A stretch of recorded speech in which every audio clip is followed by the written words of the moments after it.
Assalamualaikum warahmatullahi wabarakatuh. Hello guys, perkenalkan nama saya Nia Kurniati dengan NIM 190331117 dari jurusan Fisika tahun 2019 dengan mata kuliah umum Administrasi dan Supervisi Pendidikan.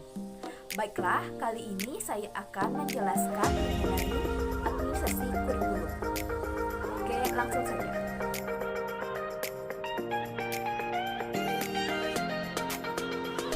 Administrasi kurikulum ini merupakan salah satu bidang garapan dari administrasi pendidikan.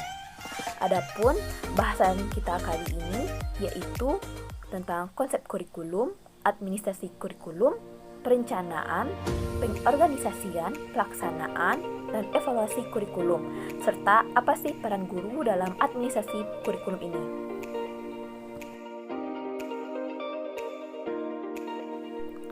Landasan hukum yang kita bisa jadikan sebagai pedoman untuk administrasi kurikulum ini adalah Undang-Undang Sisdiknas Nomor 20 Tahun 2003, di mana di sini menjelaskan mengenai administrasi kurikulum ataupun tentang kurikulum itu sendiri.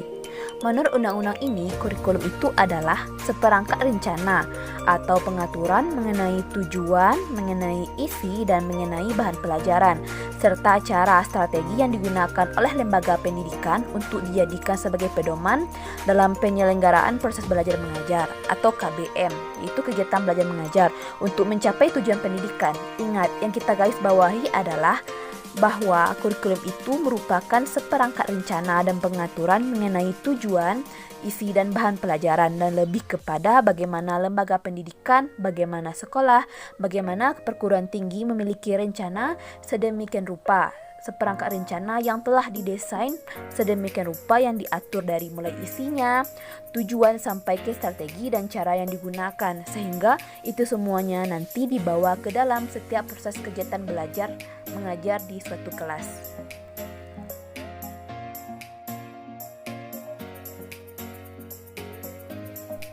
Indonesia selalu berupaya untuk meningkatkan kualitas pendidikannya, salah satunya dengan melakukan perubahan terhadap kurikulum. Dapat dilihat bahwa di Indonesia sendiri telah sering dilakukan berbagai perubahan kurikulum, di mana yang sebelumnya menggunakan kurikulum 2006 KTSP, kurikulum tingkat satuan pendidikan, kemudian sekarang diganti dengan kurikulum 2013. Alasan adanya pergantian kurikulum merupakan salah satu cara untuk mengatasi masalah-masalah pendidikan.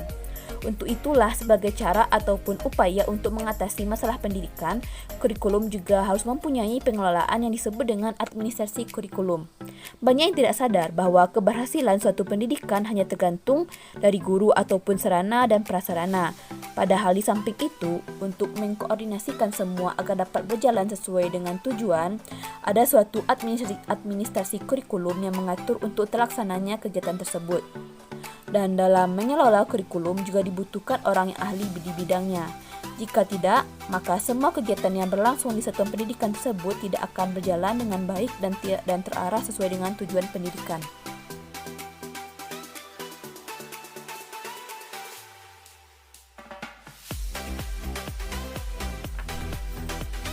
Administrasi kurikulum itu sendiri memiliki arti sempit dan arti yang lebih luas. Yang pertama, dalam arti sempit, administrasi kurikulum itu merupakan seperangkat mata-mata pelajaran atau seperangkat mata kuliah yang kemudian dibahas serta dipelajari oleh peserta didik di dalam kelas. Sedangkan menurut arti yang lebih luas, administrasi kurikulum itu adalah sejumlah eksperimen atau pengalaman belajar yang dimiliki oleh pendidik untuk kemudian ditawarkan, kemudian lagi dikembangkan dan kemudian dibagikan bersama anak atau peserta didik dalam kelas tersebut. Itulah pengertian administrasi kurikulum dari konsep sempit maupun luasnya. Sedangkan arti kurikulum dalam pengaturan administrasi itu sendiri artinya bahwa administrasi kurikulum itu dikatakan sebagai administrasi apabila telah menjalankan minimal 4 proses, yaitu planning, organizing, actuating, dan controlling. Itu proses perencanaan, proses mengorganisasi, proses pelaksanaan, dan kontrol terhadap kurikulum itu sendiri. Lalu apa saja sih komponen dari kurikulum itu? Yang pertama, jelas kurikulum itu sendiri. Yang kedua, tujuan. Yang ketiga, isi atau konten dari kurikulum itu sendiri. Yang keempat, metode yang digunakan. Yang kelima adalah evaluasi.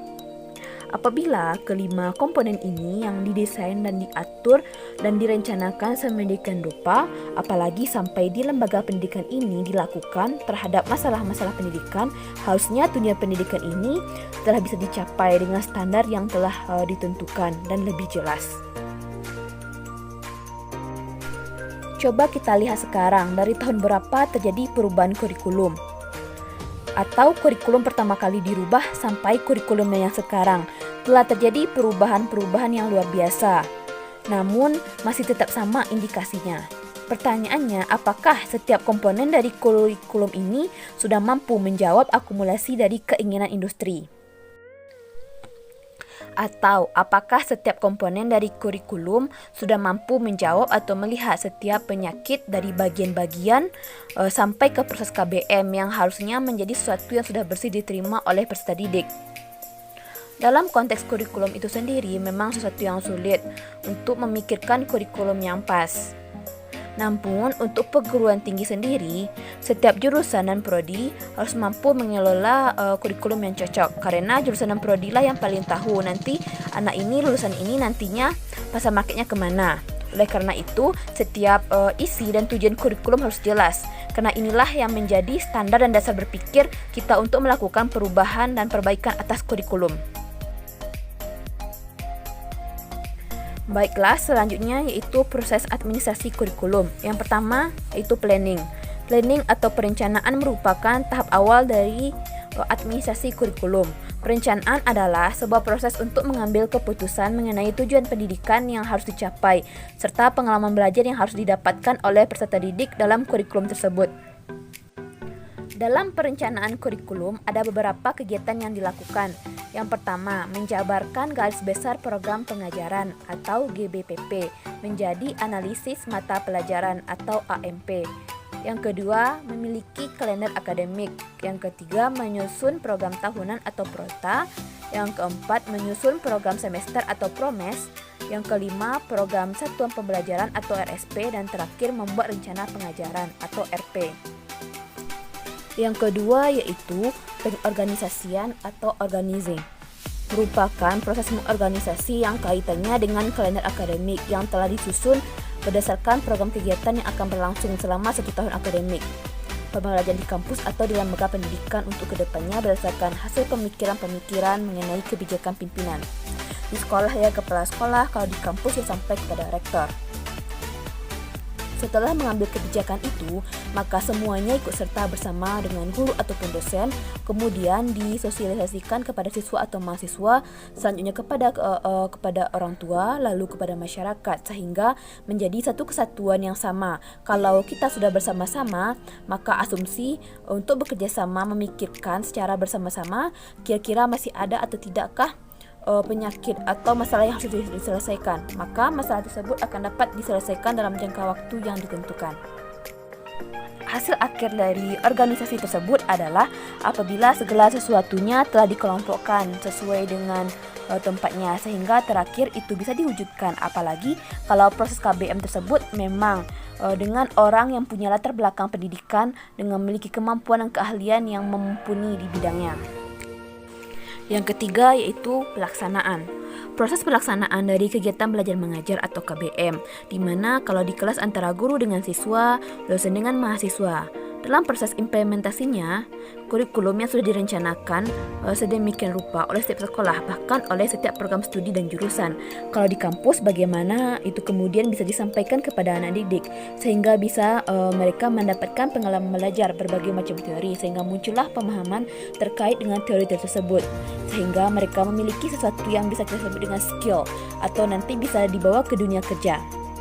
Dalam pelaksanaan kegiatan, pembelajaran di kelas itu sudah menjawab atau mempromosikan semua keinginan dari industri. Mereka akan bisa mendapatkan segala sesuatu, kemudian untuk dijadikan sebagai suatu keahlian atau pemahaman wajar ketika mereka lulus. Mereka akan mendapatkan pekerjaan dengan sangat gampang karena skill yang mereka peroleh dan pembelajaran cukup panjang sesuai dengan harapan. Yang terakhir yaitu evaluasi. Evaluasi merupakan tahap akhir dari administrasi kurikulum. Kurikulum yang telah dibuat dan diterapkan akan dievaluasi.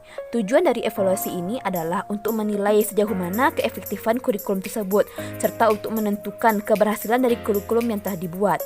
Selain hasil dari evaluasi akan dijadikan patokan untuk perbaikan kurikulum yang akan dibuat selanjutnya. Evaluasi kurikulum sangat penting dilakukan. Jika sebuah kurikulum tidak ada dilakukan evaluasi, maka kita tidak akan mengetahui sejauh mana pencapaian kurikulum tersebut. Serta kita juga tidak akan mengetahui apa yang kurang dan harus apa yang diperbaiki untuk kurikulum ke depannya. Selanjutnya, peran guru dalam administrasi kurikulum. Guru ataupun dosen merupakan ujung tombak pelaksanaan dari tujuan dan isi kurikulum, yang kemudian disampaikan melalui proses pembelajaran di kelas. Oleh karena itu, mereka memiliki peran yang sangat besar. Karena mereka yang akan melaksanakan, mereka yang akan memikirkan, karena data dan fakta empirik di lapangan, ataupun yang di kelas, mereka lah yang paling tahu. Guru ataupun dosen adalah orang yang paling tahu masalah-masalah di lapangan, sehingga mereka yang seharusnya terlibat secara langsung dalam proses perbaikan dan pengembangan kurikulum dari waktu ke waktu. Guru ataupun dosen juga berperan dalam pengembangan dan memiliki kewenangan dalam mendesain kurikulum. Guru ataupun dosen bukan saja dapat menentukan tujuan dan isi kurikulum atau pelajaran yang akan disampaikan, tetapi guru juga memiliki kesempatan untuk menentukan strategi apa yang cocok dalam proses pembelajaran. Peran selanjutnya yaitu sebagai peneliti kurikulum.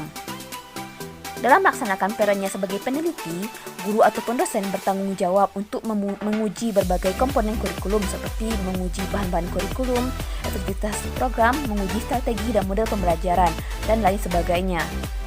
Termasuk mengumpulkan data tentang keberhasilan siswa mencapai target kurikulum. Baiklah, sekian dari saya. Jika ada kekhilafan ataupun kekurangan, saya mohon maaf. Semoga dapat bermanfaat. Saya akhiri dengan wassalamualaikum warahmatullahi wabarakatuh.